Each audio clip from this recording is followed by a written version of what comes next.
समस्त बंधू भगिनींना गुढीपाडव्याच्या आणि नूतन वर्षाच्या हार्दिक शुभेच्छा।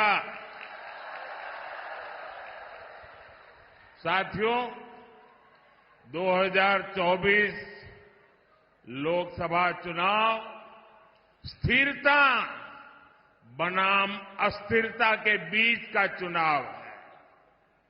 एक और भाजपा एनडीए है जिसका ध्येय है देश के लिए कड़े फैसले लो, बड़े फैसले लो।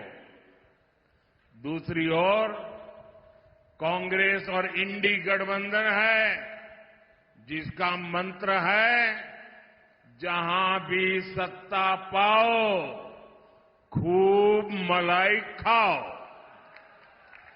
સાંજ સમાચાર ફેસબુક પેજને લાઇક કરો, વિડિયો શેર કરો અને વધુ વિગતવાર સમાચાર માટે sanssamachar.net વિઝિટ કરો।